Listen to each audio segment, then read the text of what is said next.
Welcome to the GreatBase Podcast, episode 293. I'm Steve Smith, coming to you from Ave Maria, Florida. On the other end is Dave Anderson, co-host from Dallas, Texas, by way of Minot, North Dakota. Listeners, welcome. David, welcome. We're going to talk tennis.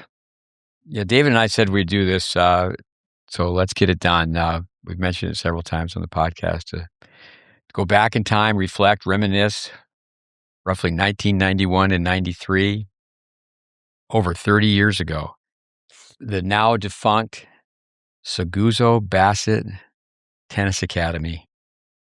Let me just read their bios first. Robbie Seguzo, known him since he was 10 years old. He won Wimbledon doubles twice. He won the US Open, he's in doubles. He won the gold medal. He won the French with a pickup partner, Andres Jared. He played with Ken Flack, the late Ken Flack. Many things about Ken Flack. He took his team when he coached Vanderbilt to the NCAA finals. He was 22 in the world in singles, number one in doubles. Davis Cup, won 10 matches, lost 2. Carleen Bassett, also a model, also an actress. She was named after a beer. I grew up in northern New York, near the Canadian border. Carleen's Canadian. Her grandfather, John Bassett, and then her father, also John Bassett, I believe. Yeah. Mm-hmm. Very, very successful. But the grandfather, politician, brewery executive, but yeah, there's a beer, Carleen Black Label. But she was number 1 junior in Canada, number 2 junior in the world. She got to be 8 WTA. But their first child, Holden, born in 1988. So she had a baby at 21, but got the US Open semis, quarters at both the Australian and French, 4th round Wimbledon. I mean, almost one match shy of reaching the quarters or better at every major. But yeah, let me paint the picture. My days as a tennis bum, 19 years old. I flew to Boca Raton, Florida. I got off the airplane, didn't know anyone. And was going to work nights. I was told to become a tennis teacher. I had to first learn how to play. And I was really a neophyte. But my oldest brother had been studying hockey, so I said, okay, I'll study tennis because I figured out I wasn't going to make the NHL. So hockey was my first drug. I was going to make tennis my second drug. Because it was like, okay, what am I going to do for a living? So when I got into it, it was like, no, I'm going to be a tennis teacher, tennis coach. So the Seguzo family had moved from Minnesota to Boca Raton. Then they moved from Boca Raton to Fort Lauderdale because in those days there was a lot more tennis in Fort Lauderdale. But the defunct Seguzo Bassett Tennis Training Center, it's now Everett Academy, Chris Everett. It was taken over by IMG and Chris Everett. Actually, we can come back to the facility, the Seguzo Bassett facility with the USTA. So Roger called me. His brother. I spent a lot more time with Roger. It's interesting. Roger and I were the ones that were getting up before school. He was still in school. I would be working nights as a car hop. Boca Raton was my adopted hometown. We worked till 1 a.m. and practicing at 6. And, so I think Roger put more hours in practicing, but Robbie ended up being such an amazing player. I actually can even talk about Robbie's game where, like most kids, and I was so new to tennis, but he had a Western grip. And then Jimmy O'Brien, way back when, the late Jimmy O'Brien started teaching him a continental grip. And then he ended up, lucky him, in between. We had the grip a little bit on the bottom side of the third panel. But what a backhand he had. He was such a famous deuce court player. Braden, you would say that's the 2 righties playing doubles. The deuce court is he had a one-handed backhand inside out. Most people pull across. You get into the doubles, the macho male ego takes the ad court, pulls across their body. It's back in the day where everybody had a one-handed backhand. And then the woman is in the deuce court pulling across her body and the ball goes right to the net person. But yeah, overnight, so we're in Boca. The first thing I did, I was the second person hired. Was it John Abney, right, Dave? Yeah, John Abney. He was the architect. and I was a tennis director, and I was given the approval to bring you in. And our motive really was to try to this day, it's the same, is try to help tennis teaching. And it didn't take very long being in tennis to find out. By the time I was, 26, I'd been trained to teach tennis by Vandermeer, Van Horn, and Braden. And still, the game needs help. It just seems like it was a blink of an eye, but it was over 30 years ago. The two name academies at that time were Nick Bollettieri's in Bradenton, Florida, and then Harry Hopman's, which is now, for a long time, it's been called Saddlebrook. History, Bollettieri and Hopman used to work at the same tennis camp. Nick with adults and Hopman with juniors. And back in the day, they say for California, which was such a hot spot for tennis, but real estate was such a heavy price tag that it was much easier to set up an academy in Florida. But nothing was really called an academy before 1979, when Nick Bollettieri, who was actually 50 years old when he came back to Florida from Puerto Rico, and at the Colony Beach Resort in Sarasota, started the academy, and military academy. That's where Nick wanted it to be serious, not necessarily militant, perhaps, but very structured. I wouldn't say from a technical standpoint, but just discipline. But yeah, I think really I still stand today where, what we need is the anti-academy or the pre-academy. Here in Florida, I've always said that academies are like 7-Elevens. They go up all the time. But yeah, why don't you say a few things about painting the picture? We'll start talking about that. And hopefully we can bring up some points that are educational. Yeah, I remember driving. I mean, several things that, resonate with me from that, almost, 35 years ago. We drove there the first time to evaluate it. So I remember, I think we took your van. You were in Utah, correct? But prior to that. Yeah, there was a time where actually Craig Tiley, whose name's been brought up in the last couple of podcasts, and that's where I need to come back to Seguzo Bassett and then to Everett and then to the USTA.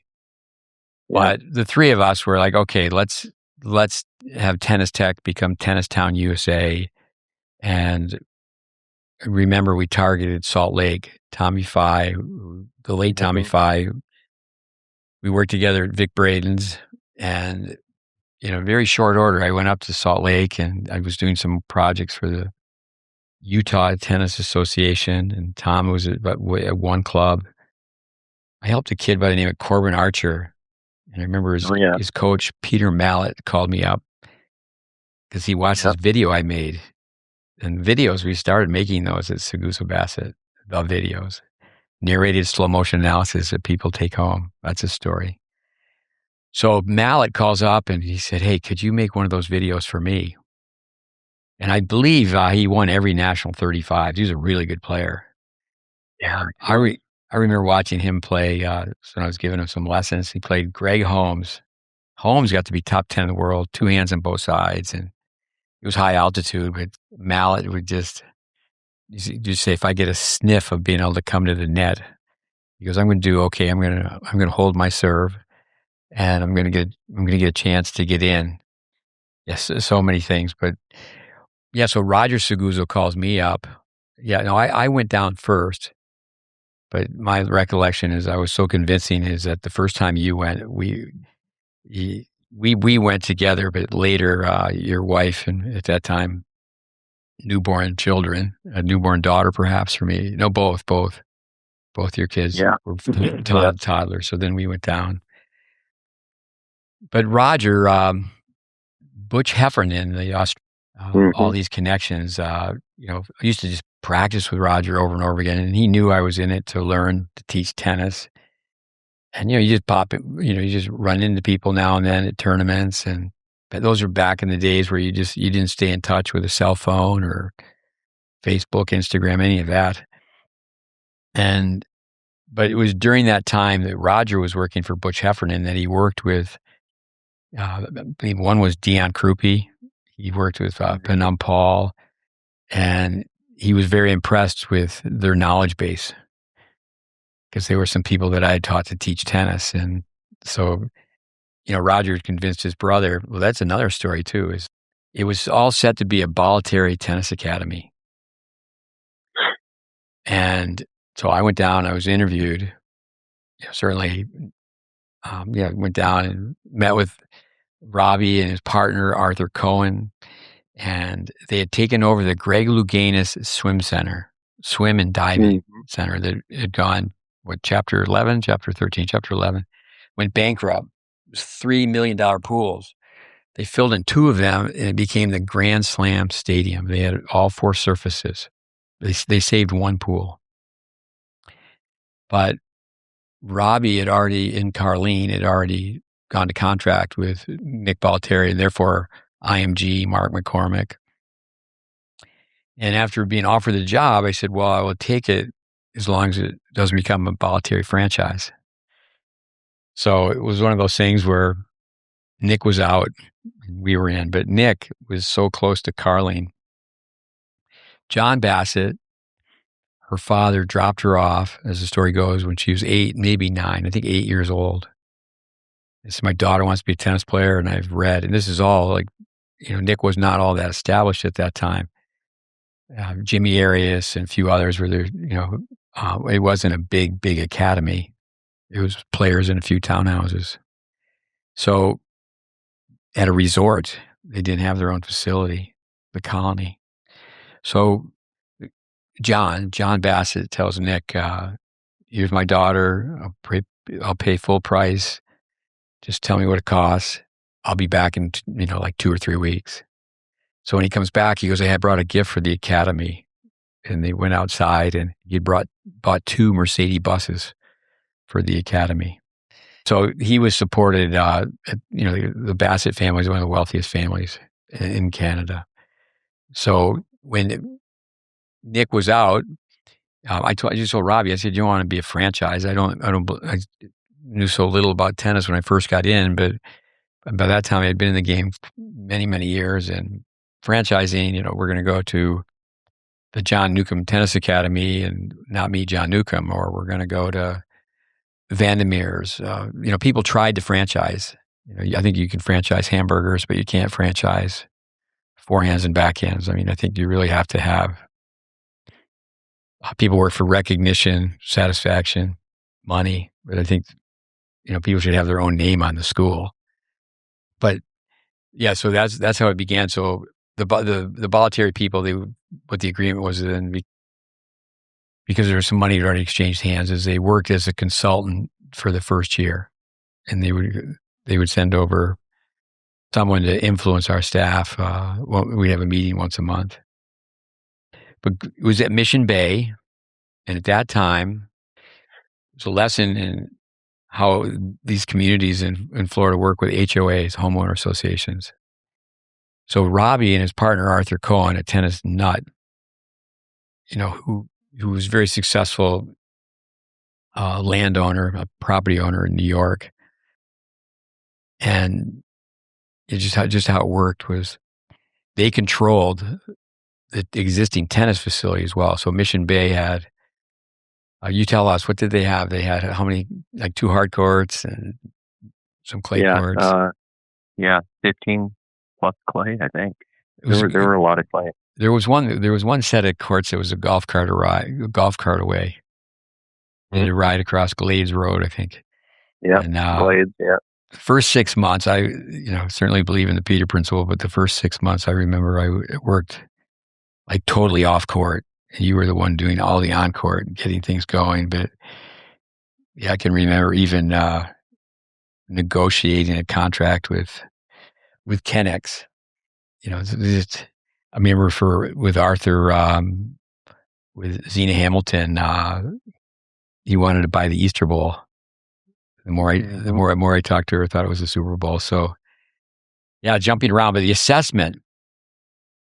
So when people go to an academy, and this is where I think it's educational to talk about this, And families say, okay, we're living in, say American families, we're living in Massachusetts and we've got to get our kid to the warm weather and play against better players.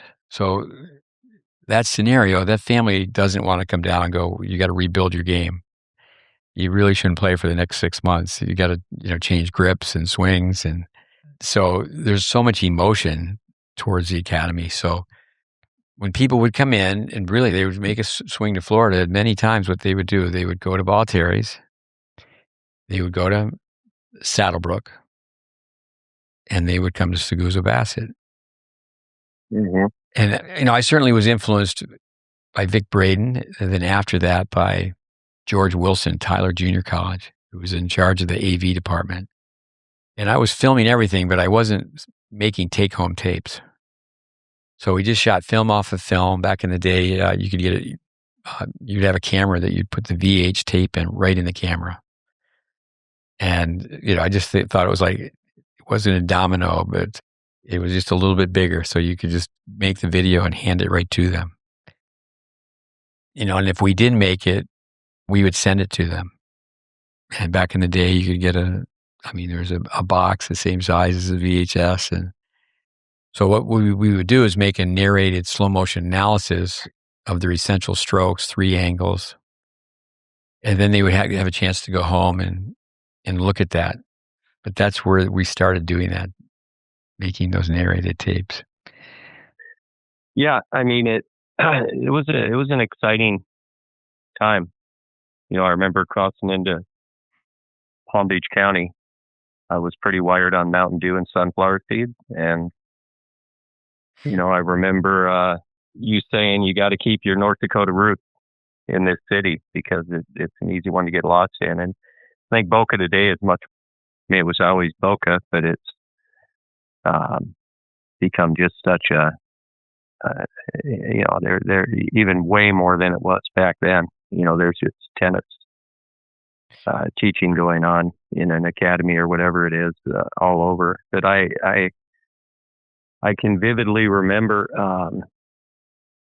the swing that you were talking about, where people, would in a sense flop and shock because there weren't as many places as there are now, and this thing kind of sprung up and caught everybody's attention.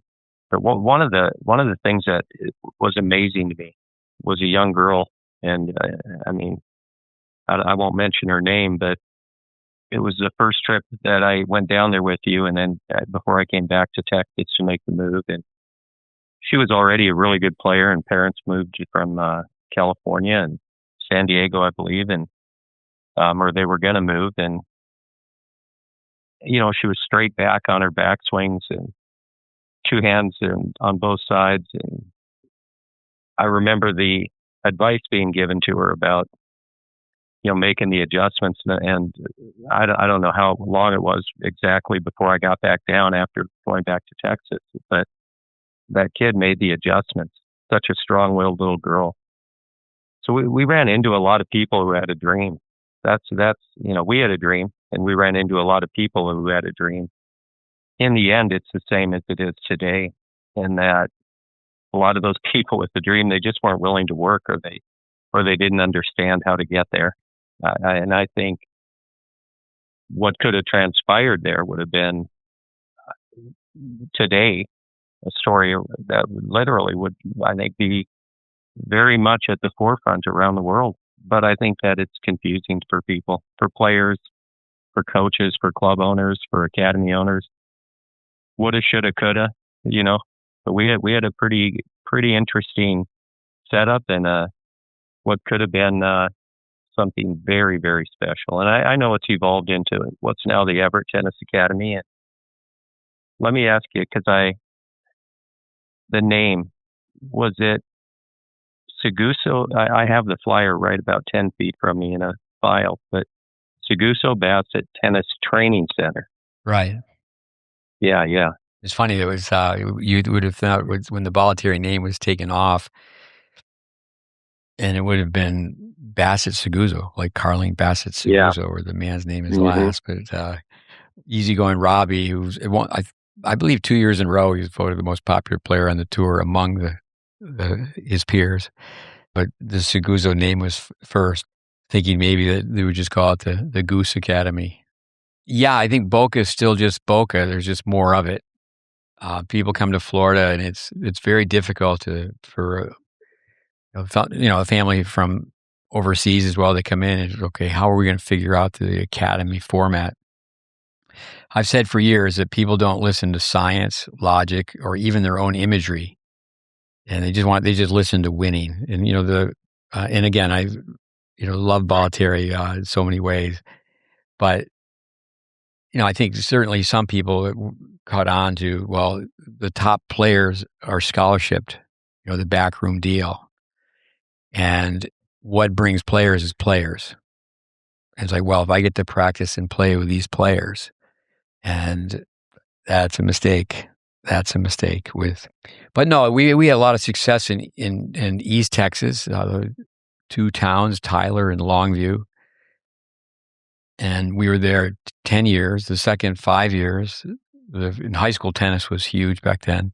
Everybody played. And we produced more state champions than Dallas and Houston combined.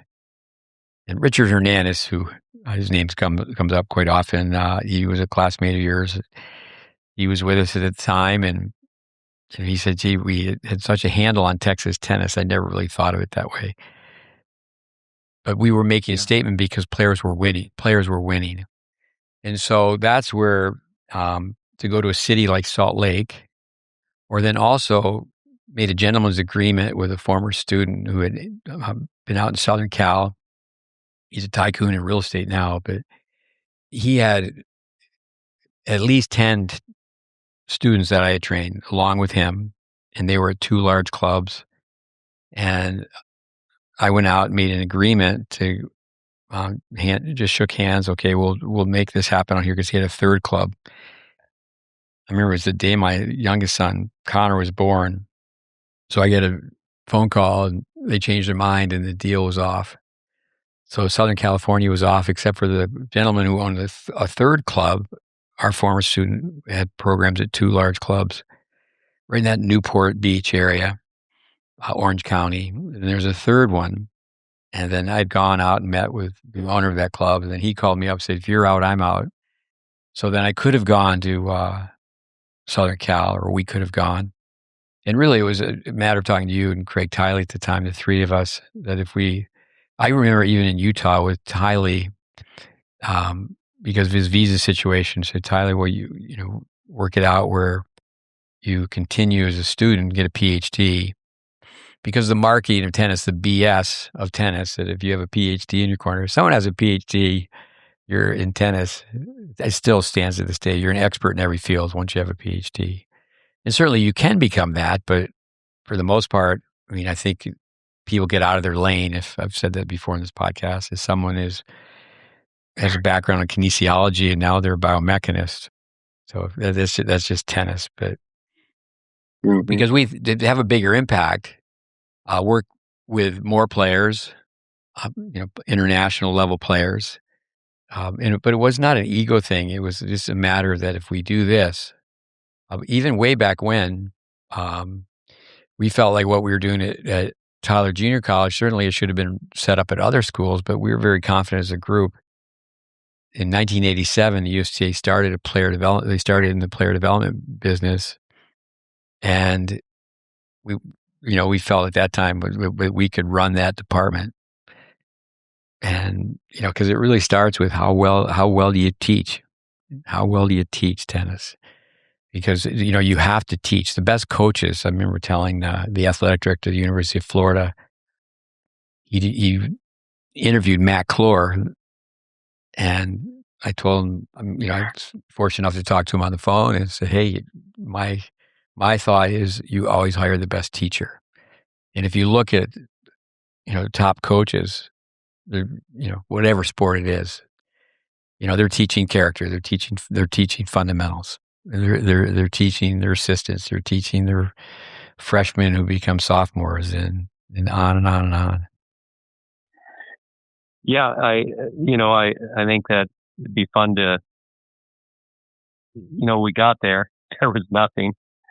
And all of a sudden things started to, the word traveled fast quite quickly, I think. And we had people starting to pop onto the facility. A lot of things were starting to buzz. And, I remember the Spadias, and I think to talk about that story, and then a young Paul Anacone, and I'll let you kind of steer those stories, but I think that it'd be fun for the listeners to hear about them, because they're, to me, still kind of fascinating stories. And Paul Anacone's career, I think, has definitely reflected the kind of person he was that we saw down there.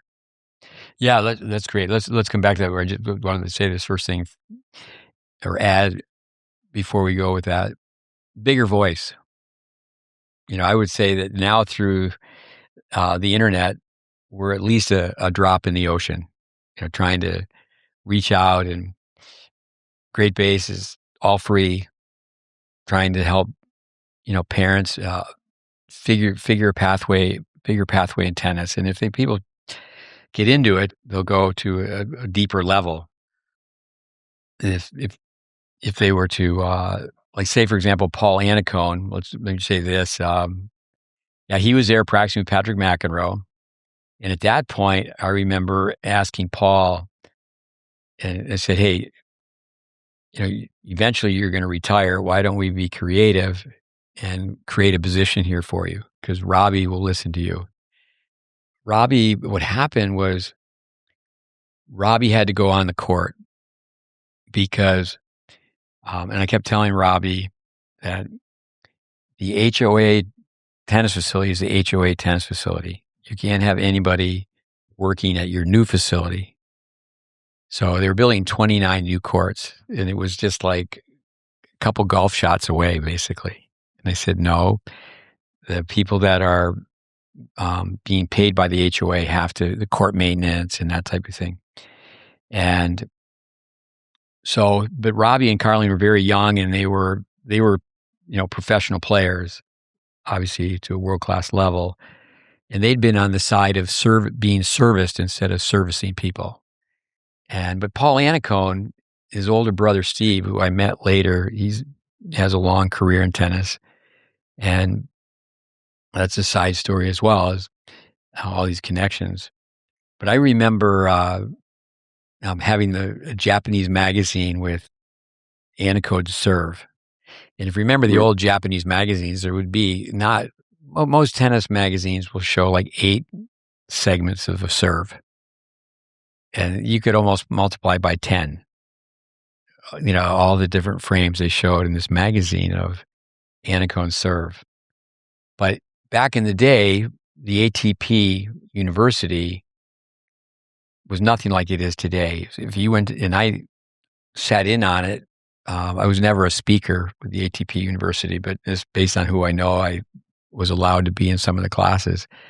And what they did years ago is they would have young pros say, this is what you need to do as far as, your preparation for the end of your career when you retire, post-tennis, post-playing career. And it was about teaching and coaching. It was about the tennis industry and meeting leaders from the tennis industry. So, he definitely had respect for the tennis, Paul Anacone, for the tennis teaching side of it.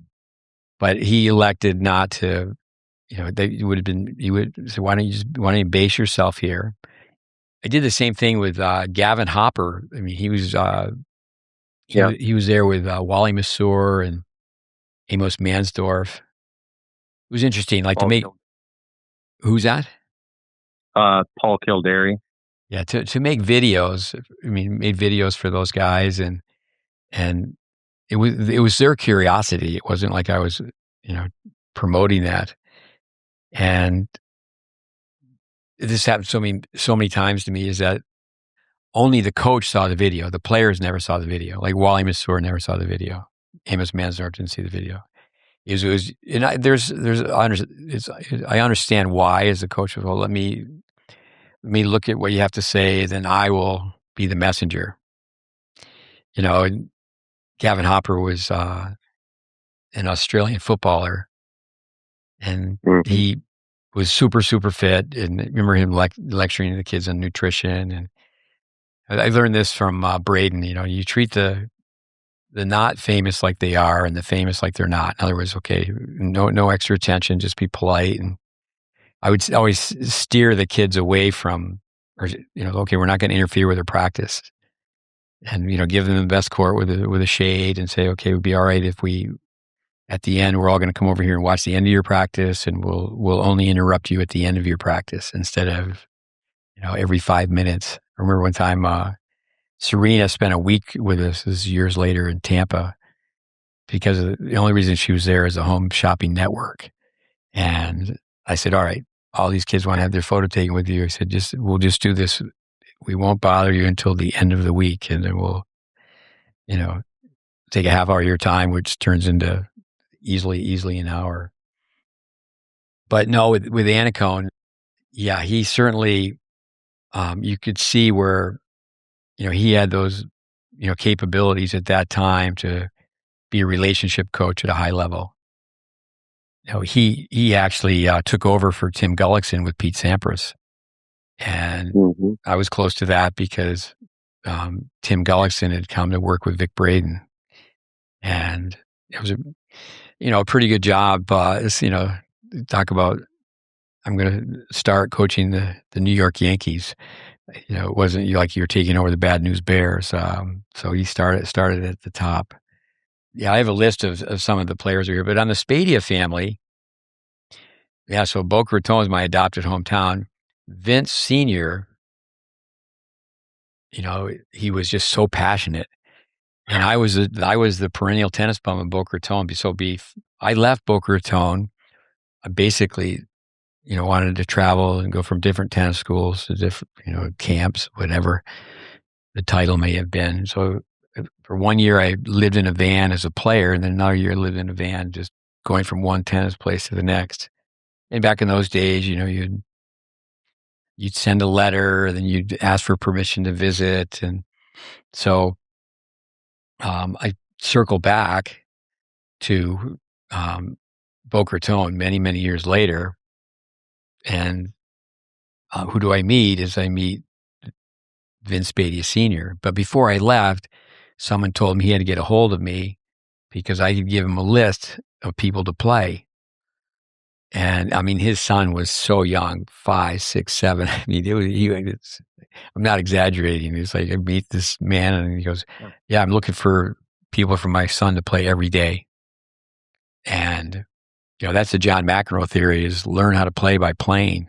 And Vince Sr. found all sorts of matches. The short time that you and I were with Vince Jr., I mean, he was just finishing at St. Andrews, and he won the Orange Bowl, and we were there. And initially, Robbie, he was only spending time with Vince. But coming back to Robbie's business partner, Arthur Cohen, Mrs. Bassett said she was, not going to. Carlene's mother was not going to support, and she'd remarried by that time. She was not going to support the project, so her money was off the table. And so there was a meeting, and next thing you know, Robbie had to be on the court, and he wasn't on the court initially. So then when he came on the court, it was just the whole program changed. Like, we're just going to pump out balls, and it was the technical side was, put that definitely on a back burner. If you're looking at it from a business standpoint, you can understand where, well, yeah, these people come down and they just want to play, and let's take their money and let's feed them balls and send them to weekend tournaments. But I remember having Robbie and Carlene and Arthur, a few others, where I did a pre-post video for Luann Spadia's serve, all within like 45 minutes. Filmed her, taught her, filmed her again. And I remember telling Vince Sr., and both of the sisters, they went on. I think they're both lawyers now, but they both went on and played high-level Division I tennis. And I said, well, nobody needs to do now. What she needs to do now is, okay, let's stay away from competition. She's got to just come out and deprogram, reprogram. And, he just couldn't do that. She was playing matches that afternoon, or a match that afternoon. But, I remember, it did become because this facility had not been built yet. We were still just operating off the homeowners' cards. And Stan Smith shows up because Vince Spadea just won the Orange Bowl. But, yeah, Vince Spadea, very good tennis player. That type of thing is that never would claim it's okay, we coached Vince Spadea. Vince Spadea, we did coach him, but he was very good before we arrived. And but there's certainly, and I have video of it, it was certainly things that he could have added to his game. And he was so good from the red zone. He's so good returning. Now, but being able to add to his game and going forward, just remember, like so many players, ball goes to the backhand volley and they run around the volley to hit a forehand volley. So then they just become more one-dimensional. They don't really look to go forward. But yeah, the Vince Spadea, the rapper, and that was another stage of his life. But that was not the young Vince that we met. He was still a junior tennis player. No, I mean it. Yeah, I remember just a story about. I think that would help parents out in general because I like you said, I was pretty much sunrise to well after sunset, just kind of on the court all the time, and so I ended up spending some fun hours that may not have seemed fun at the time, but and one thing I remember vividly, it was Vince had won the Orange Bowl. I remember he beat Buxton Atlas in the final. And with success comes expectation and sometimes pressure, and people are not always at the maturity stage of their life where they handle it. And I just remember he went down and played the Lipton, or I don't know if it was the Lipton then, shortly after the tournament going on right now, the Miami Open. I can't remember. Was it called the Lipton when we were there? It was also the Ericsson at one point too, right? It may have been the Ericsson when we were there, yeah. But he played it, and you think he won a round and lost to Arnaud Bosch, and who was a very, very good player. And a short time after that, I ended up on the court and just bumping him some balls and all that. And his frustration was very high. He had to be only 19 at the time, maybe still 18. I remember him breaking down and saying that he didn't know, his tolerance was really thin right at that moment, and said he felt like every loss was examined and dissected so heavily by everybody around him that it was just too much. It was just a federal case was made out of every loss, and I've never forgotten that because I do think there's a lot of strength in that. Just taking that one instance, as here I am over 3 decades later, and I have found that moment in time to be very true. Every weekend I go through it here with people, and I'm sure you do too. And there's just so much emotion. It was taking the joy out of it, definitely, for a young man who had kind of achieved everything in junior tennis and trying to make a go of it. And he was making a pretty good go of it already on the tour, but it was just an interesting moment I'll never forget, right out there. When Vince won the Orange Bowl, I know Richard Hernandez was with me. At that time, I had a CT 120 and charted the match, easily 25 pages of stats per set. And, the tennis world wasn't really ready for that. I remember teaching tennis in Germany in 1985, and I was certainly not a coach, but my connection to the Seguzo family is, of all things, this was no connection with a cell phone. Roger, he read where I was teaching a tennis camp, very close to Hamburg. So he gets a hold of me. The next thing you know is I said, yeah, okay, the camp's over and I can come hang out with you guys. So I spent the time with the Davis Cup team. Arthur Ashe is a captain. Boris Becker just won Wimbledon. So yeah, that was exciting to be around. But I can remember introducing Bill Jacobson to Ken Flack and Robbie Seguzo and they had won the doubles, and they didn't have to play they were done. They came, they won the doubles, and I said, hey, you guys want to talk to Bill? They were like, no, we got to go drink a German beer. They were young guys, and certainly it wasn't perhaps the best time. It was in the hotel afterwards, and said, hey, Robbie, you got to meet this guy. And coming back to Annacone, it ties in with all the pillars we have. Paul Annacone played at Tennessee, and there's a boy who plays at Tennessee now, Jose Garcia. So the family of two older brothers, they came to see us, and after they saw us, they never went back to a coach or a program, but they were working with Steve Annacone, and Steve Annacone handled it in a first-class manner.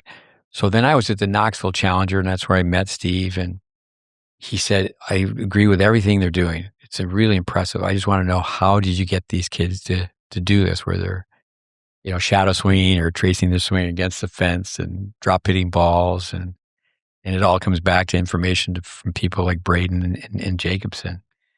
All of a sudden, you talk about attention, so now he's got all these people talking to him. And, then there's the talk of wild cards and an agent, and that's like times 10 now or times 100. Steve, on the CT120s, the old CompuTennis, if I remember the story correctly too, didn't Jacobson's stats at the Davis Cup show that Black was far more effective on his second serve, spin serve? Yeah. And then reversing that to Spady at the Orange Bowl, the stats were very clear that his second serve with his toss over to the left so severe, transitioning to the pros, his winning percentage, I think like 35-40% at the Orange Bowl. Yeah. He was not, so that kind of laid some groundwork to go to work on. Yeah. That was Spady. And then why, like say, Robbie and Ken, they played Division II tennis. And that's another thing from this podcast, is that you can play Division II tennis and become a Wimbledon champion. That just baffles me. You see these NFL football players, they played for all these different schools, and it's amazing that just if you think you can, you can. If you think you can't, you can't. It's just what you think. But yeah, with stats, I think of Raven Clausen, who similar body type to Ken Flack. I remember being at a tournament with Raven, and I said, you can hand signal and do all this and that, but Raven, what you basically need to do is have your partner stay put, and you serve and come in and volley. And I said, get by on your athleticism, because your serve's not big enough to have your partner be doing X, Y, and Z. It's just be able to make one serve, make one volley, and be a wallop at the net. And, and what goes on now, oh my word, I've seen a lot of tennis this spring, and I have not seen one player. I'm helping out this Catholic college here in Ave Maria. It goes back to Craig Tiley. We helped a Catholic high school resurface the courts, and they went on and won state championships. So yeah, history repeats itself. That's where to go back to what happened in Boca 35 years ago. It's happening today exactly the same. I mean, if anything, it's gone backwards. I mean, it's definitely going in circles at a rapid rate. When I say that, I mean, we're just talking about player development. Yeah. There's no doubt about it. It stood still at the very minimum. In all likelihood, I think it's exacerbated. The process has gotten worse. Yeah, so let's go through some stories. Brad Gilbert, Robbie Seguzo is very young. He's obviously, his wife was really young. I mentioned 21 years old. But Robbie was in his 30s. And whether it was a knee injury or back injury, it became before Brad Gilbert was before Brad Gilbert. I mean, he was already a great tennis player, but he would call every Monday. And this is before cell phones. So Arthur Cohn and I'm in the office next door, and Arthur put him on speakerphone. I say, we need to do that every week. So it was like every Monday at 10 o'clock. And Brad Gilbert maybe it was more like noon because, Robbie wasn't coming in until Robbie had been reassigned to the court when he was just one of the owners. He wasn't really coming in that early. So he shows up and we had it set, and Gilbert was just chirping, like, how fat is the fat goose this week? How many LBS, how much weight, because he goes, do you know who won the doubles this week? You need to get your fat, lazy ass back out here. But that was just comedy relief, Comedy Central with Brad Gilbert on a weekly basis. He would call up after a tournament and just give Robbie the gears about coming back out because, they were big buddies with that. That's a funny story. How about this story? Angela Buxton. What comes to your mind with Angela Buxton? Yeah, Control the Controllables. Daniel Kiernan, who has that well-known podcast, he was one of the young 14 and unders that were selected by Angela to come down and visit. The biggest, it was a talented group. There were 4, I believe, that came, and then there was a 5th one that showed up kind of on her own after that. Jasmine Chowdhury, I believe. She actually, she was up the street at Macy's. The dad decided. And she spent. They came and visited me several times years later, and I remember she was number 2, and she was representing England, and then a Russian gal got citizenship, and next thing you know, she was number 3. But no, I spent a number of years with them. Here's a side story: is that the dad was from Bangladesh, and a group of us were going to Niagara Falls just for the day. And so he couldn't go. Everybody either had a U.S. or Canadian passport. Niagara Falls, for our listeners, if you haven't been there, it's beautiful on the Canadian side, not so much on the American side. American side, it's like the backside of buildings, but they've really done it up right with parks and such on the Canadian side. So I remember, this is really digressing, but Jasmine Chowdhury, her dad, I said, I'll tell you what, I'll stay here with you. So everybody went to the other side. I said, you and I can have lunch. And the only time I've been up in a helicopter, I said, I'll tell you what, my treat. So we got in a helicopter and we saw the Niagara Falls every which way. The helicopter hovered down and got right down by the base of the falls. But no, she's an English girl, but she was not part of the Angela Buxton group. But yeah, I remember it was like always, there was one gal that her mother taught her how to play, and we're doing video. But Angela was a Wimbledon champion, doubles champion. Mm-hmm. She was a writer for the Telegraph, and she wrote an article. I still have it, but it's not, we don't have it digitized. I'm sure it could be found. But she said, I've been coaching tennis for 25 years, and I found out because she used to teach, point at the overhead, scratch your back, come over the ball, open racket face and go downward on the volleys for control. And it's very interesting. I find that the touring pros are happier in their own skin and really can be open to new information more so than teaching pros. But it was a long camp. They were there. It was at least a minimum of 4 weeks. It wasn't like they were just in and out. And she had a place in Pompano. And I remember they stayed at the St. Andrews Prep. I instantly had a connection with St. Andrews Prep, not because I had spent years as a tennis bum in Boca, but I went to this prep school, Kimball Union Academy in New Hampshire. George Andrews, who was the father-in-law of Tucker Carlson, a really, really great guy. He was a big fan of Peter Burwash's, and so right away we were allowed to use dorms because the Seguzo Bassett facility had not been completed, where they were building apartments and such. But she asked to have a meeting with Robbie, and I'll never forget this. She said, Robbie, you're a Wimbledon doubles champion, and I'm a Wimbledon doubles champion. And she said, 10 years, 20 years from now, people will not know who you are. People only remember the singles champions. It was like she was a tough cookie. She was so open. I ran into her several times, and she's always, it's a compliment in one way is that she said, what are you doing? You should be running U.S. tennis. She really was big supporter, but I said, well, it's the politics and this and that. But she was definitely in our corner because she really took an interest in it. So I've had some fun. Daniel Kieran, and I've heard him talk on the podcast. He has no recollection of that we were the ones coaching him. It'd be fun if we could dig up the videos from that. But years later, I was at Valtteri's because Robbie and Carlene, their children, Holden, he became a very good player, played at UCLA, and so did Carlene Jr. And they were living at Valtteri's. And, remember Robbie's talking to me and he said about Tommy Haas. He goes, he doesn't even know who I am. I'm just thinking, Angela was right.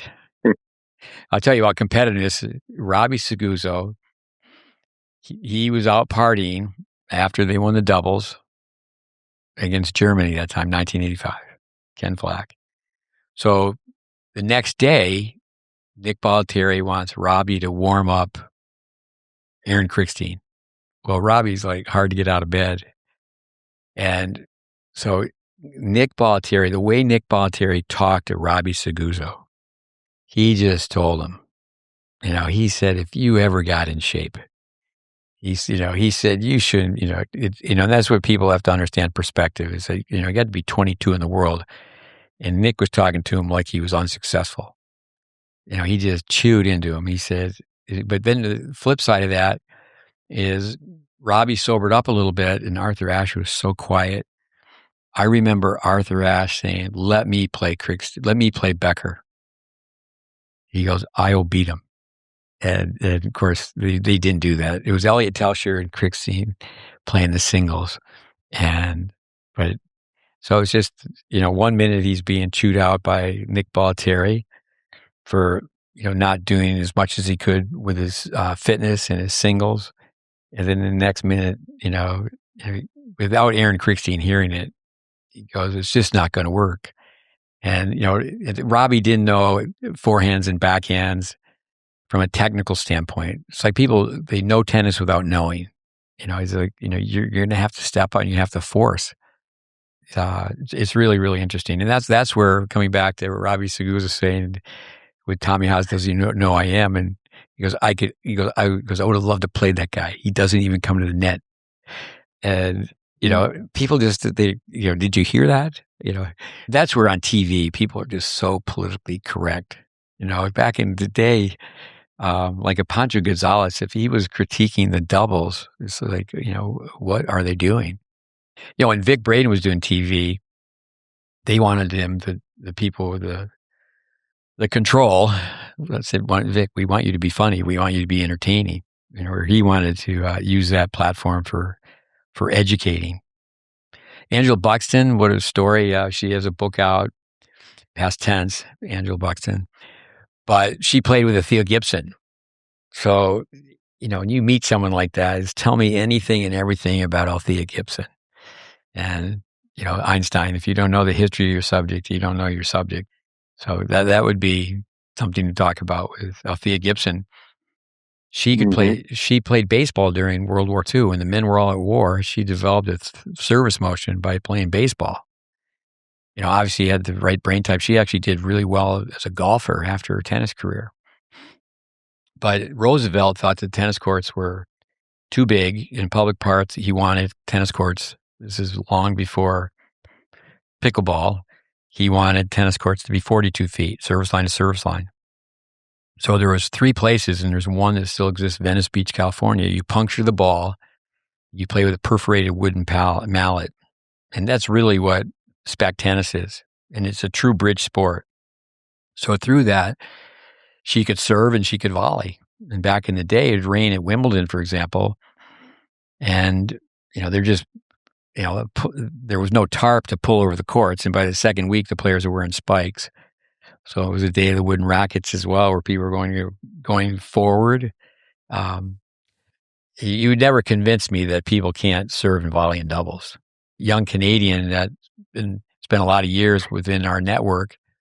He's won in the 18s, and he was on the road actually with one of your players, and with one of our coaches, and I found out that he serves and stays back. Because a lot of times players will come and visit us and they're sent to tune up their technique and be filmed and look at their serve and their forehand and their backhand. And that's just one of those text messages like, OMG, oh my God.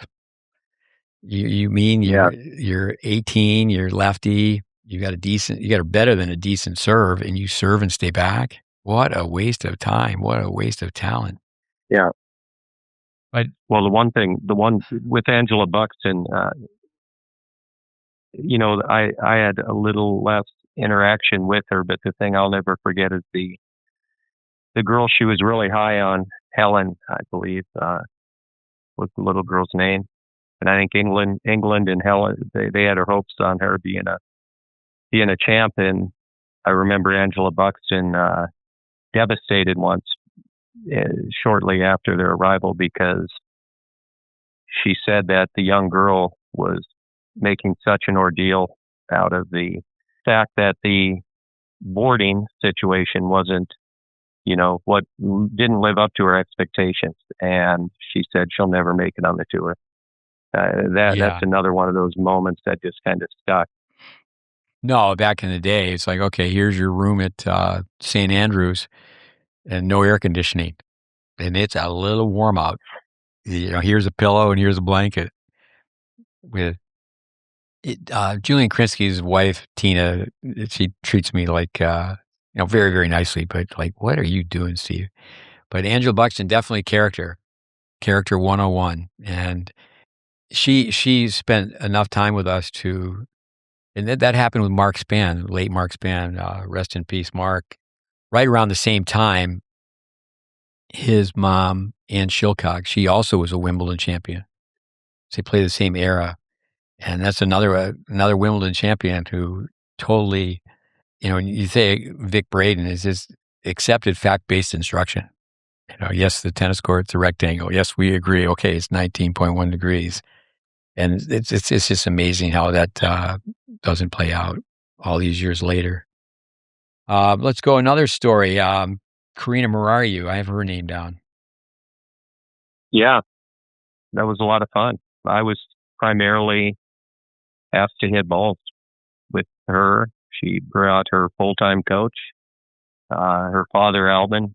We had a connection right away because he had done he completed his residency, I believe, up in Bismarck, North Dakota. So that was always, whenever I did run into him, a little talk about the North Dakota scene. But a girl who I think that's the intelligent thing I think they did is they laid out a path that was at the time really contradicting what everybody was doing. And they just stayed the course on their path, and she made adjustments. You did a lot of for her and made sense, and they were quick to do it. And I think her path now, looking at it, what they did then, it's very common now. I think people that's what people are actually. A lot of people are doing what she did back then in terms of how they're navigating it or how they want to navigate it. It's just whether they have the resources to do it like she did. Yeah, a brain surgeon. So he had some disposable income, but Romanian immigrant. He used to study tennis. I remember years later, or not that far removed from that, but his daughter was still playing years after we were no longer Seguzo Bassett. By that time, it was Everett, and seeing him at a tennis teaching conference. But initially, I was just charting matches for her twice a week. Her could never pronounce correctly her coach, and they were married for a few years. Andrew Turnovich, he's really Aussie and grew up in Australia. But I used to just say he used to just laugh. I would say, "This is Andrew, son of a," and no one would even pick up on it. But what happened was, I said, Alvin, let me film your daughter. He didn't want to have her filmed. I said, tell you what, just you and I'll look at the film. Your daughter doesn't have to see it. Coach doesn't have to see it. And we have a clip on our course, Tennis Intelligence Applied. She had a reset backhand. She was very well taught. And, he had taken her to Vandermeer. I know Tim Gullickson had worked with her. A number of people. Colin Dibley, who had one of the best serves in tennis. He was a police officer. And he was mates with Rod Laver. And Laver said, you should try to play pro tennis. And he did. And he had a very good career playing pro tennis. I mean, you're serving that way, you should really win every other game. So I remember he had a 1 hour lesson with Karina once a week. And Alvin said, just serve for 45 minutes and you can do whatever you want. Just work on a return. But she changed her backhand. There's a few other things, but I remember they were scheduled to go to Europe. And I said, really, she takes the racket low, high. That's why she backs up. She just needs to go high, low, high. And he threw his keys on the desk and they canceled their trip to Europe. She only played 2 national tournaments. She got to be, I think, 28 in the world, Wimbledon champion, 28 in singles, and very petite. Right up the street was, and the Williams sisters, we talked a little about that. They didn't spend that much time with Macy, but they were at Macy's at that time. They had come from California. Not taking anything away from Rick, but Karina Murayu being able to serve and play doubles the way she played, it comes back to that, the superior athletes with the inferior system. Karina Murayu, not to serve by any means, but she played a superior game of doubles tactically.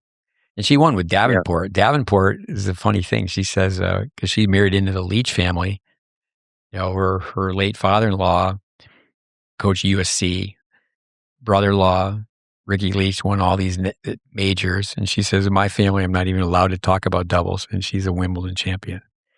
So I remember talking about the success we had in East Texas. I remember Carmen Clark. These kids were, not that comfortable on clay coming from East Texas. And I remember Carmen Clark, playing the Orange Bowl junior champion. And maybe it was just a set, but she didn't even know what the Orange Bowl was. Or Julie Scott, from East Texas, she went on and played at Stanford. I remember her beating Karina. They're basically the same age.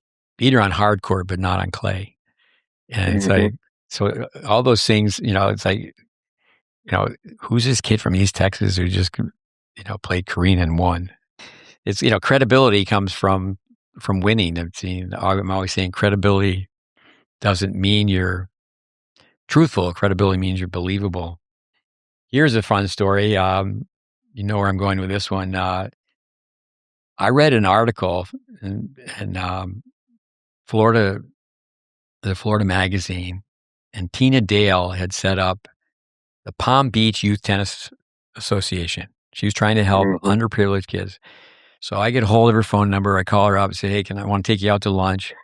And I said, all right, I think it's fantastic what you're doing, but let's add a segment to your work and call it the International Youth Tennis Foundation. And I'm going to present this to Arthur Cohn and Robbie Seguzo and see if they'll fund you. And then the idea was to bring in players from third world countries. Hungry Dog Hunts Best. And Ian Hamilton, because Robbie, he was with Nike. And a lot of big people were showing up. What's going on in Boca with Robbie Seguzo and Carleen Bassett? I want to be part of this. And so our listeners, the Greg Louganis Swim and Dive Center, swimming and diving, in front of it was a 3,000 seat stadium. It's still there. It's still there. In fact, if you go to the Battle of Boca, the Battle of Boca is 5 minutes away. It's in walking distance, basically. So, and then Robbie, at this time, Pete Sampras and Andre Agassi, they're coming on the scene. They're young. And, I say, okay, I've got a few ideas. The International Youth Tennis Foundation, we got Tina Dale who run it. We got Arthur Cohn who can fund it. And let's call up Andre Agassi. Let's get Robbie Seguzo on the phone and ask Andre Agassi for 2 days per year and ask Pete Sampras for 2 days per year.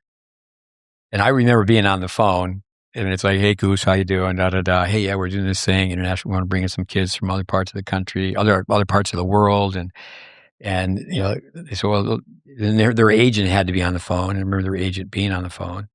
And they both said, yeah, we can do that. 2 days in Boca.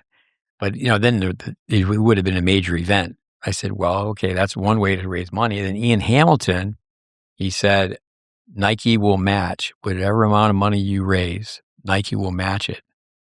And, that's where we're telling our listeners that we were excited is that, we knew, okay, you're going to have some spoiled, lazy kids come to an academy, but let's get some hungry dogs that will help change the culture.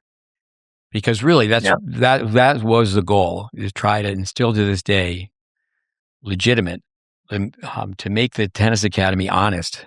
I mean, we had this young kid here from Minnesota, and just picked him up at the airport the other day. He's with another girl from Minnesota, cool kid. We're just having lunch, and he said, tennis teaching, it's just such malpractice. Even this kid's 17 years old. Welby Van Horn used to say about tennis teaching, unfortunately, I don't want to just feel like I'm kicking my profession, but if tennis teachers were doctors, people would be falling dead in the street. It's just amazing, the witchcraft of what people are told. And yeah, that Karina Murari. Let's talk a little bit about the Williamses. Yeah. Well, I mean, they were right up the street, and gosh, I think it was a small group that was kind of up the street. John Roddick might have been there, Tommy Ho, one or two others, but yeah, it was, they were young. I remember interacting for some reason with Richard Williams quite a bit. He wouldn't know me from Adam if we bumped into each other on the street, but very interesting time. They obviously hadn't made their mark yet, and Macy was involved in that up in Delray. And again, one of my takeaways, every situation in life you have just takeaways, and I just thought Richard Williams was very intelligent in so many ways that people aren't usually. And that period where he asked me to do a couple of things, and I ran everything up the flagpole because when you're down on the flagpole, that's what you do. And but when he used that analogy of where I came from up in North Dakota and scraping, and he actually called it the ghetto of tennis. And he said he wants his kids to be around people that scrape and that are hungry and fighting, and he didn't want them to forget that. But I think that encouraging you to go up the road and check it all out, and the movie that comes out, King Richard, it's not 100% obviously. We were smack in the middle of that at that time, so yeah, it was a fascinating time. King Richard, the movie, Hollywood versus history. They certainly portrayed Vic Braden the wrong way. That did not happen. Vic actually never met with Richard, but informally, where you saw him at a few events. But Richard did send him the film. I was given a copy of the film. The people who made the movie contacted me, and I said, no, it's on. You could find it by just researching our Facebook page, and they did. And they called me back and said, okay, what do we need to pay you to use this? I said, it's actually Richard's film. Richard gave it to Vic. Vic gave it to me. But yeah, more on the Williamses. But Roddick first is, I remember Andy Roddick showing up to play some matches just a Saturday. Mm-hmm. We coached a young kid who ended up playing at LSU, Jason Hazley, Canadian kid. And he was the same age as Andy, and they certainly played a number of times in those 10s and 12s. So we were around the Roddicks in Texas. I think I said on one of the last podcasts is that the first time I heard of Andy Roddick, I was asking Craig Tiley about John. He took some of our juniors to a tournament, and he said Andy's the one who's going to be good. He's the kid who's hitting the backboard the whole tournament, and just as the kids walk by, it'd stop the older kids, ask them what the score was. But so you recommended that I just ride up the street, because Rick Macy, the old Ian Laver's place, now the city of Delray, a couple of our students from Tennis Tech have managed that facility. Now we still have a couple of people that we train teaching on that facility. But if there's one, there's 50 clay courts. And Rick had just, a young guy, he's the same age as me. He had overbooked condos and overbooked courts, and he wanted out and went back and forth. And I kept telling Robbie and Carlene, I said, no, if Rick comes here to work, he's going to want it to be the Rick Macy Tennis Academy. And it never did unfold, but it went on for a long time. But I remember going up to watch, but I remember making those videos and Richard being in the room. We never coached the girls for a second. And they, fair enough. I mean, they spent some time with Rick, but it wasn't that long. But they did, I think, get an education from Rick on. I don't think so much on forehands and backhands, but this is South Florida. And this is how it works, and you got to get courts. And when the girls are 15 months apart, and Venus, the oldest, after the age of 10, she never played a tournament, so she played with wild cards. So he was sly like a fox. He figured out that we're not going to play push ball tennis. We're not going to be climbing the walls on who wins junior tennis. We're going to play pro tennis, and we're going to play big. And, I remember Stevie Longley, who, I knew from my days as a tennis bum in Boca. I think for 3 years, he was their hitting partner. But it was a story. Reebok, I talked to Paul McDonald the other day. Name escapes me here for a second, but a Braden coach was high up with Reebok. And, I remember having it verified how they were paid by Reebok at first. They were well funded. But no, I remember meeting with Rick, whether he was going to work at Seguzo, Bassett or not. And that story with Seth Rose, who's a lawyer now, but was an All-American. And I remember asking Stevie Longley, of all the players you worked with, who would you say had the best base? And he said Seth Rose. And from the movie, you just know that Rick, and then when I went up, he was just on the court with the Williams sisters. And his academy, in a lot of ways, it still runs the same, because if you want to watch the Rick Macy Tennis Academy, you just got to go to the Battle of Boca. It's as public as you can imagine. And he's on one court, giving privates, and then the academy runs. And, then you can go for yourself to evaluate how systematic it is. A system is just an organized plan. But, so many things I've got down on my notes. I remember pleading with Robbie and Arthur. I said, let's go to Dennis Van Meer's for 3 or 4 days. And I've done a lot of things with Dennis. And I said, that's what you need to do here. We need to be educating pros. We need to have adult clinics. We don't need just to be a junior development program. I remember Dennis telling me, Stephen, we were at the Orange Bowl. I said, Stephen, it's not going to work. I go, why is that? He goes, he should be working for you and you're working for him. Dennis.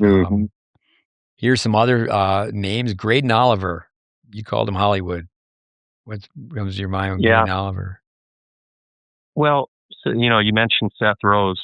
I really enjoyed interacting with him. He was a class act as a human being. Graydon I really, really, really enjoyed him. He loved the game. And, like you said, we inherited a lot of things right away. And there was a crop of boys that Graydon was involved in, under 14s. Alex Herr, Kyle Porter, Robert Kendrick, and one other that I couldn't recall the name. And then Graydon was way, way down on the food chain. In the 70s, I think, in Florida. Those other kids that I mentioned all were top tenors in the country. But Graydon had the passion. And he was, I remember spending a lot of time just, helping him, because it was the beauty of that situation from my end. If I worked 2 hours or worked 20 hours, it didn't matter. It didn't affect anything I made. I didn't make, it wasn't, in other words, it was the purest situation. You're just teaching. There's no monetary gain. There's nothing. And so I remember doing a lot of fun extra stuff with Graydon.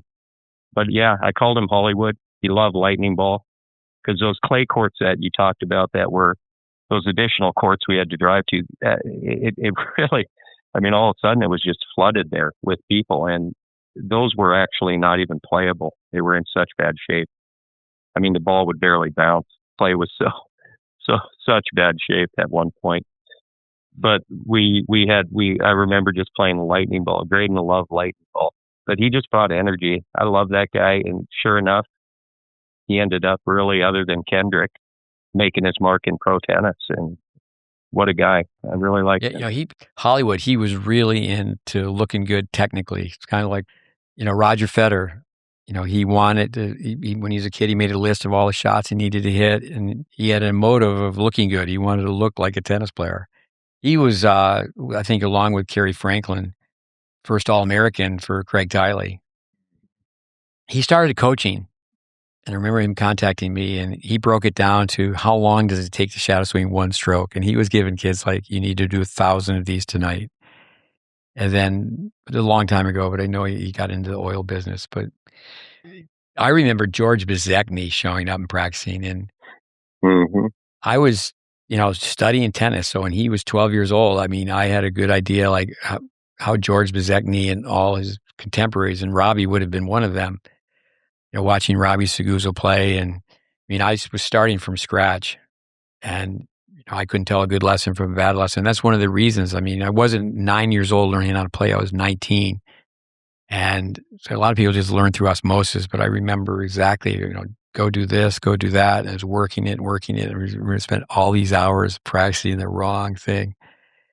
But George Bezzecny, I remember watching him in the NCAA finals against Pernfors, and I went, oh my word. Because he had the same game. I mean, obviously he was just bigger, stronger, but he had the same game. And then he shows up, and short term he was practicing on the Seguzo Bassett courts, which really was Mission Bay courts, because the facility was being built. It is great location. So yeah, there needed to be a general manager, and I knew that I was not the general manager. I not the briefcase guy. I needed to be the ball hopper guy, and I was interviewing people to be the general manager. But what Mrs. I shouldn't say Mrs. Bassett, but Carlene's mom, when she was out, they were looking for an investor, and they brought in Kerry Leeds, the late Kerry Leeds. There's a beautiful tennis center in Queens named after him. And like Robbie Seguzo, Kerry Leeds is a really well-liked guy. Very good player. Played at Yale. I think I got to the semis, maybe Wimbledon mixed one year. And so he became our COO. And, I was giving him such a hard time. I go, this isn't going to work. And he was really, at that time, the cocaine scene in America was off the charts. And I remember his father calling me up, Kerry Leeds Sr., and saying, they were trying to bring him in as an investor. And I remember him just saying, can I call you every week at this same time, Monday evening or whatever it was? And I said, yes, sir. And we spoke several weeks on and on. And I said, no, this is not about managing the Seguzo Bassett Tennis Center. I mean, you've got to get he's getting out of control, and his life's got to. I was talking to him like he was, one of my students. It wasn't like, okay, you're the new boss. I mean, and but he'd confide in his dad as this guy's just, breaking my chops every time he talks to me. And sadly, it was not too long after that he had died from an overdose. Kerry Leeds. Yeah. One thing about Kerry Leeds, I remember when to me, I consider that kind of that period, the beginning of the end, because at least from our standpoint down there, just very, very clear that it wouldn't unfold the way we wanted. Because I remember in a initial meeting, and he said, the customer's always right. And I can vividly remember saying, in player development, the customer is almost never right. And, it still holds true to this day, obviously. And it's not that we're always right. It's just that player development is so confusing to people. I think that when you have those people, his role was equivalent to a club manager, or director of racket sports person who is simply just trying to check the bottom line out to make sure everything works out. And sometimes you have to take a short-term hickey to make things work really, really well for the long term and make an impact. And very few people can see that, I believe. Arthur was certainly not new to tennis, but new to the tennis business. And we had people just popping in and hanging out, and we didn't make that a avenue for revenue. So the coaches could come and observe any time they wanted. And there's, people, just a few people following us around taking notes, and then they're helping out, volunteering. And I remember Arthur saying, people will work for you for free. So I'm just said, well, not really. I mean, they're coming in to learn. And he goes, no, they're working for you for free.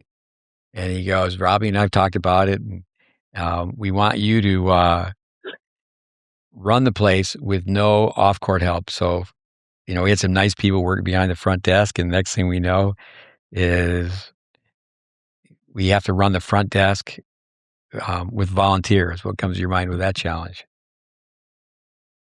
Some things are a little blurred. Yeah. I think because it was such a whirlwind. I remember, I love being on court. That's my lane, teaching, coaching coaches, that kind of thing. But I remember doing a lot of things that were like way out of my lane. And, I think of Arthur's daughter and some of the help we had there. And I feel like that at one point with not only myself, but others, that to run something of that magnitude and try to do it before the facility was even really built like we were doing it. I felt like there isn't a luxury that you have in order for people to grow into their role. I think you got to have people that you can train people, certainly, but the whole way it was done to me, it's kind of like putting a 600-piece puzzle in front of a 2-year-old instead of a 5-piece puzzle. And I feel like that's how they were kind of going about it. I don't think they went about it in a very educated manner. Yeah, Arthur had a real estate background, owned, apartment complex after complex in the New York City area.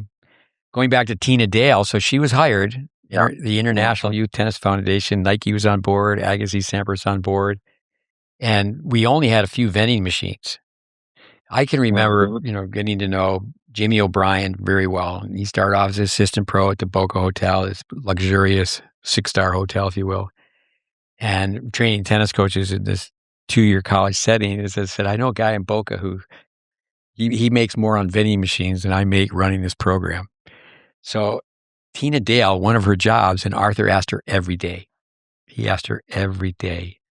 I was at a tournament and didn't see her, but I sent her a note. She's still at Everett's. She's done it from, I'm sure, A to Z, but she's done a lot of things. She's still working there. I mean, up to like 2 years ago. So she has 30 years at the facility. But no, you just think about overhead. I used to always tease Arthur and say, your overhead is different than the overhead we're dealing with. Our Melissa, right? Yeah, Melissa. But yeah, a lot of people liked what we were doing, and even a couple people that were working for pay, just answering the phone and booking courts, they believed in what we were doing, and they continued to work. But that was like, hey, Anderson, we got a new challenge. We're just throwing that at you. Because the courts that were across Glades Road, I remember in the summer, there was not a matter of bringing any coaches in for the summer. We always had juniors who could, just to this day, that could help teach. But I think there was 5 courts across the way. They're still there, but it's been cut in half. I think it's pickleball courts, and it's not clay. It's all hard, to my knowledge. It's right across the street, and it's right there. I mean, if you're at Battle of Boca and you're going to go to Panera to get something to eat, you drive right by the Greg Louganis Stadium. It's right there. And yeah, it's a blur, but you stop and you think, but it's just more people coming to Florida. Now I think a lot of Americans are not going to Florida. They're thinking, well, we're not producing major champions, especially on the men's side. So it's amazing how many people are going to Europe to commercialize academies, and they're on a wild goose chase. They're doing anything. They do anything for the kid to become a better tennis player. But the overhead, for example, I remember one of my brothers. He was at the Boca Hotel for a convention, and we get together for dinner and whatever, and he comes out and sees, and he goes, "You're in charge." Well, no, I'm not really in charge, but I'm the tennis director here. He goes, "You're the tennis director of this place?" Because it's huge, right? And stood up on the top of the stadium and seeing the courts that are being built. But when Bollettieri's group would come over, and I was not new to tennis, either you were at that time, but we were new to the business of academies in Florida. And I can remember people showing up that, like, say at IMG, which is a huge business, and people will get 30%. Some group from Columbia is coming in, and there's an agent that puts the whole group together, and so it's a lot of money changing hands. But I'm in a meeting and being told that we needed to get every kid's health insurance card, and that we, at that time in Florida, to be a PT, to be a physical therapist, you didn't need to work with a doctor directly. In a lot of states at that time, you had to go to the doctor first, and then the prescription you'd be prescribed to go see a PT, and it was tied in with insurance, and it was like, it was just another way to make money. And I said, you and I were there to not only make players, but to make teachers.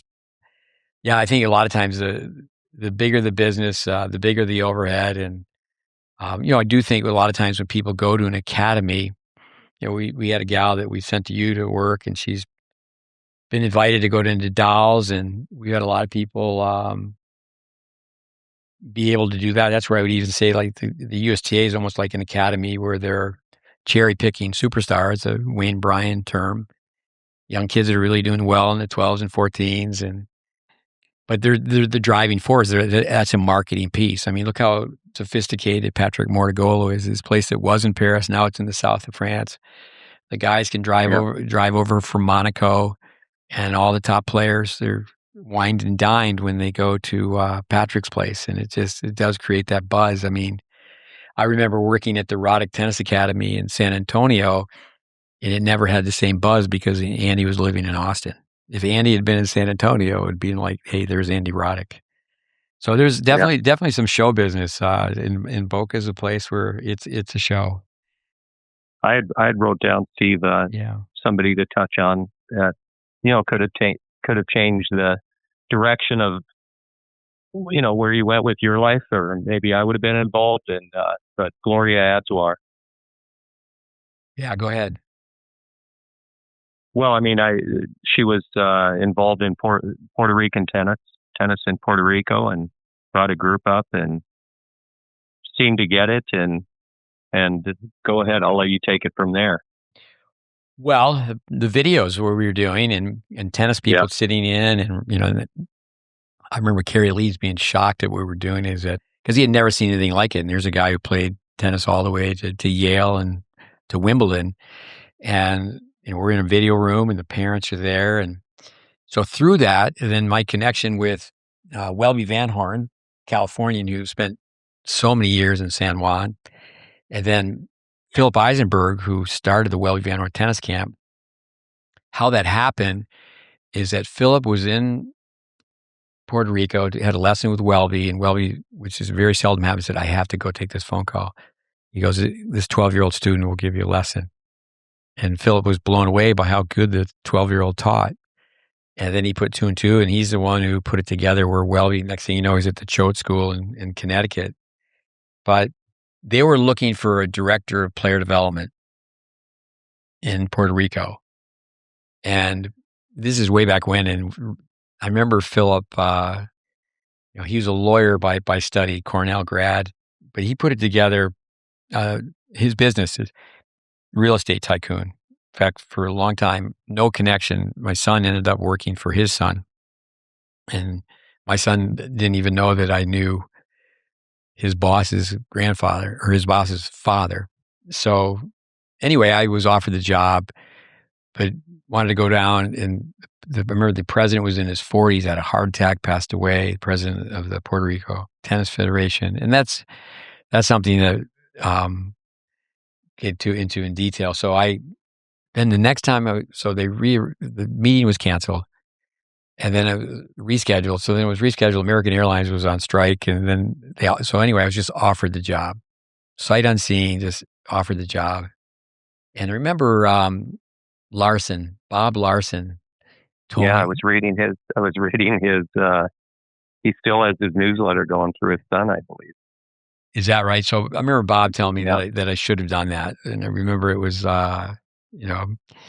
something I turned down, and like he said, to to get to the international level, you need to be at the international level. But I think what would have happened is, like a Puerto Rican kid has the ability, the capability, the welcome to go play the USTA tournaments. So what we were doing in East Texas, if we could have done that through the small country of Puerto Rico, because again, you're going to get people's attention by winning with, so there's so many different connections. I remember the president of Penn, I can't tell you his name, but we had a meeting, and I was asking him about, and then later I did it with Gamma. And if you went through the Gamma catalog, it didn't happen with Penn, but I remember presenting this, the president of Penn is coming to Boca. And so I met with him and said, this is what needs to happen for American tennis. And I said, you could do it, is you need to put a kit together for how parents can practice in the garage with their kids. How they can get in front of a mirror, how they can hit off a cone, how they can drop hit. And of course,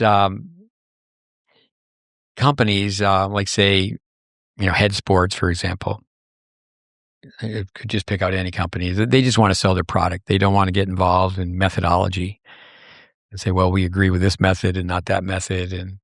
But I remember Tennis Canada didn't happen, but with Carling Bassett, I remember a number of Canadians coming down to visit, and there's more Canadians in Florida than any other province except for Quebec and Ontario. I mean, if you go to Hollywood, Florida, it's like going to Quebec, and it's a town right next to Fort Lauderdale.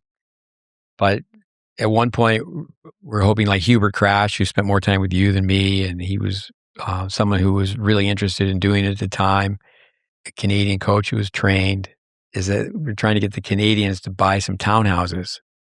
And, it all takes place. If people understand the big time academies, like say, for example, at IMG, there's incentives for, like say Tennis Ontario, or it could be when in the other provinces, as they, deals come and go, but it's okay, you're going to send groups here. So there's campers, and that's what those big academies become in the summertime. It's not, you just get in line. You're part of the assembly line. The big academies are perhaps that in the summer, that during the school year, where it's okay, just tournament players. But in the summer, they're taking anybody who'll come with a check. Mm-hmm. Other stories that we have here. I remember it was just like ping pong. I remember at one point we were going to have a Christmas tournament, a Christmas camp, and Dion Krupe and Mark Voss, Mark Voss was climbing the ladder with Vandermeer, and he was doing some things with as a hitting partner with Amanda Kutzert, and so all of a sudden he left that, and Dion, they just were mistreated, and it wasn't handled very well.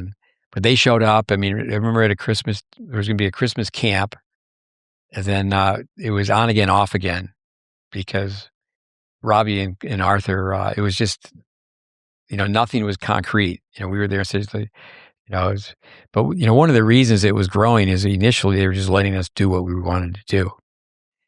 And then they interfered with, I can remember telling Arthur, I said, Arthur, can we buy a bunch of t-shirts? I said, we're going to give them away. And I said, it's just going to be on Friday. People can come out with match play, and we'll just bring your friend and we'll just give out t-shirts. And I said, it's going to be great promotion. People are going to be wearing your t-shirt. And it wasn't a major investment, but for him, it was a new investment because that was not the type of business he was in.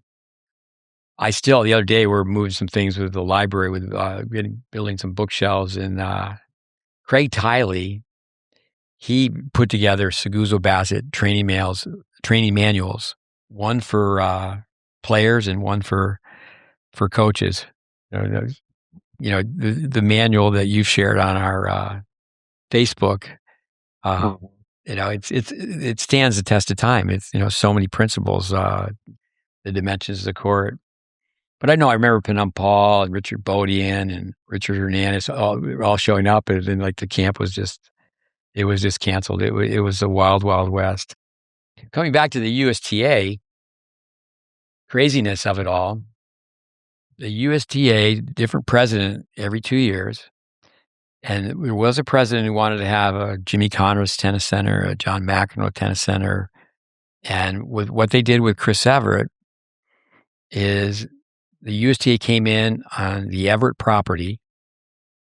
She took over the defunct Seguzo Bassett, and they built a matching building.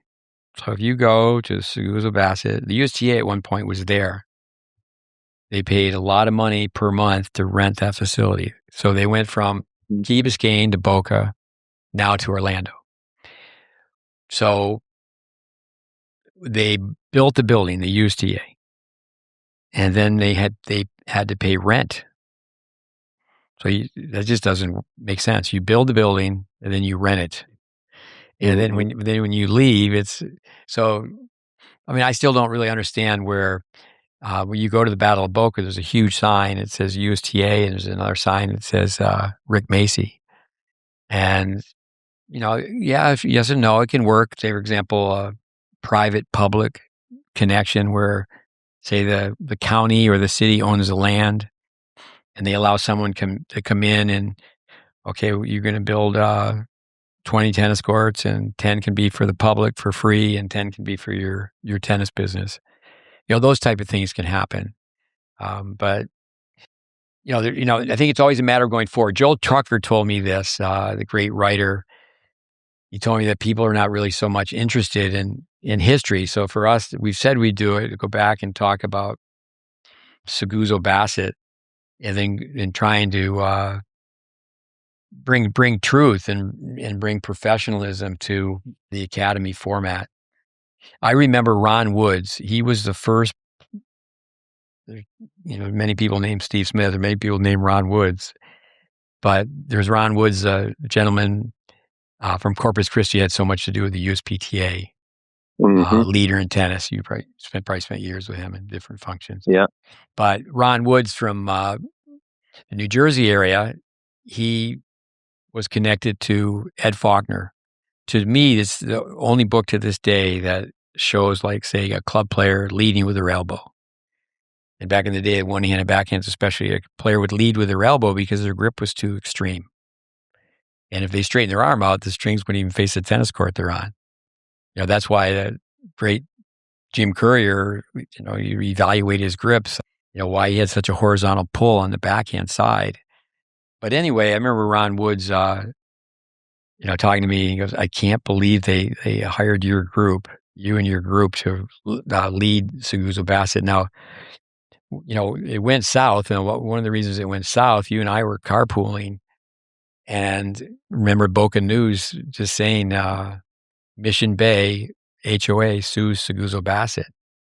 And then I'm the tennis director, and it's like, no, we're guilty of having had, in fact, it was, blood's thicker than water. It was one of his brothers, working on the Seguzo Bassett facility and being paid by the homeowners association. And then I was offered the job to just be the Mission Bay director. So it's still there. The Mission Bay facility is still there, and it's sandwiched right between the Battle of Boca, Rick Macy, at the public park. And one of the reasons the public park works so well, it's all hard court, and they have a service for tennis, a standing tournament every weekend. I mean, it's a permanent fixture in tennis now. But yeah, so one of our assistants stayed, and she remained Patricia Venner. Patricia Venner stayed and worked as the head pro. And my kids were very young, and the job in Puerto Rico required too much travel. That was my thought. And little kids, they melt in the Florida sun. So I made it a decision based on a personal movement there. I went to Tennis Corporation of America, and they had a facility in Rochester, New York. So even then, that was like, well, okay, we're getting involved with TCA, where there's at that time, I think the CEO passed away. He was the president of the USTA. Help me out. Yeah. I know who you're thinking of. I'm drawing a blank. So he, I was brought in and I was told by Doug Cash later, I thought, okay, 55 clubs, we can make an impact on tennis. Just try to improve tennis teaching. And, I think there's too much infighting, and we're a small guy on the totem pole. Tennis it's a minor sport. It's a private sport, and we're competing against public major sports. And, if people could get a good start, the game would just be healthier and have more people play. And, that's, with Craig Tiley now being the CEO of USTA, I mean, yeah, he's singing that song. I mean, okay, we have to get more people playing, and what's the growth and welfare of tennis? And I don't think it's a matter of, just developing, the one Grand Slam champion, but it's getting more people to stay with the game. I'll think of his name as soon as we sign off, but yeah, let's, but hopefully some of these stories we've shared, to me, anti-academy and pre-academy, with people need to go to a pre-academy. Academies are needed. To me, an academy is based on emotion, sparring partners, what type of workout are you getting? But it really should be all encompassing for what the consumer, what the parents, what they're paying for it. It is really, if you make a study of academies, it's amazing. There's one academy that recruits, gives full rides to high school seniors, high school juniors that have signed at a big time school. And then that's their advertising ticket. And, I just think that, sometimes tennis, more so than not, unfortunately, there's corruption and, fraudulent activity that takes place. Why don't you make a closing comment? Well, from a personal standpoint, my time down there was very important not because of any magic, actually the reverse. As a young coach trying to make his way through life, I quickly found out I confirmed what I sensed and knew, and that is I felt like Dorothy in The Wizard of Oz in that getting down to Boca, if you're looking at things objectively, it's much like pulling the curtain and seeing that the Wizard of Oz is just this little man with a microphone. There's no magic anywhere. Not in Dallas, not in South Florida, not in California. There's certainly opportunities and environmental things that are different, but I say it all the time. If somebody has to leave DFW to go to Florida to become a tennis player, they're never going to make it. I believe champions create their own environment. They make the most out of the very little, and the adversity that they face in order to make it is often created just because they just have limited environment rather than abundance. And sure, South Florida is a beautiful place, and there is a lot of cool things about it, and I'm grateful for the time that I did have there, but there's no magic. And I think that, the tennis world is just constantly seeking that fairy dust to be sprinkled over their head. Deal with it every day, fight it every day. As you said, you don't teach tennis, you wake up and you fight ignorant. The education of the consumer is so important. And, you alluded to the USTA. I think one of if these kids, these juniors striving to get, a USTA glance over at them, and the parents, and the perceived the USTA, the way they're perceived is riding in on the white horse. I think it just makes it worse, makes everything worse. But yeah, it was a fun time. I think it could have been something very special. I actually, in preparation for this, I was talking to my wife and I said, I want to go back and just walk around down there. And I haven't been back to the facility that we were a part of. So that's on my list of things to do this year at some point. No, we should do it. I know you were here, here with the help of the workshop. It's just an hour and a half away. Yeah. At the same time, take a group of players to the Battle of Boca. One thing for Craig Tiley, CEO of Tennis Australia, I think the USTA should change the name to Tennis America. I mean, okay, what's suggestion number one? But let me say this. Well, one, thanks for your time, thanks for your comment, but closing comment, so insightful. But with the Anti-Academy, one of our players labeled our program the Anti-Academy, says because someone will come in, they've been sent here, and they're a really good player, and everybody's looking around, I can't wait to play that player. I would play some sets against that player. So the player might be here for a week, or they might be here for like a foreign player could come over for 3 months. And what we do once we make a study of their game is generally they don't play. We go to work and go, okay, now we got to change your backhand. You don't have a backhand volley. So just for listeners, that's the Anti-Academy is you're giving people just the opposite of what they want. People want to just play. And as you just said, there's no magic. There's no sprinkle dust where, okay, I'm going to go here and because I'm playing with better players. What you need to do is you need to seek out competition. Like a lot of these Americans that are going over to Europe to go to academies, generally that's the wrong move. What they should do is go over and play. Go over and play. And, the real competition is in the mirror. And, can you hit it? I mean, what type of skills do you have? But hopefully taking a step back in time, I really appreciate, what you did at that time to get a nice setup where you were and laid it on the line. But then you've certainly now have really built something that, Carleen Bassett, for example, where she was hitting with one of our juniors and the mom, Natalia Sorokin, her daughter, and, really impressed with how she hit the tennis ball. And, I remember you said something about it's too bad they could be 50, she could be running a program where there's 50 girls hitting the ball like that. Coming back to Steve Anacone, stylistic tennis is that, a comment that he said, well, does our GreatBase allow for stylistic tennis? I've always said when, you watch people walk across the campus, people have their own style of walking. Like for me, myself, I always, people accused of having perfect posture.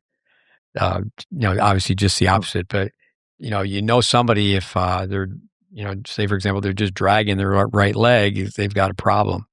But basically people are going left foot, right foot, left foot, right foot, and people do have to get the racket face square at the hit. So if a connection between, walking, chewing gum, or hitting a tennis ball.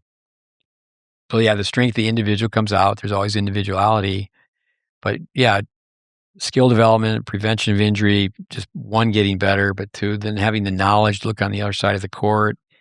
And, tennis all these years later, our effort was on that stage, we felt like we could have had more of an impact, more of a voice to help tennis. But unfortunately, it didn't work out.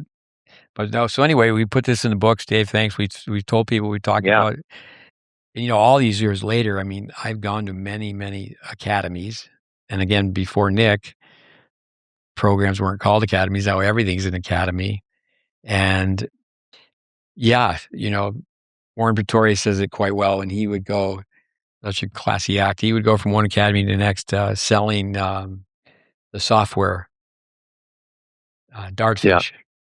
And, when you say, well, yeah, I've been in the academy, and not saying any names, he goes, well, what the kids really should do is put their rackets in their bag and run away as fast as possible.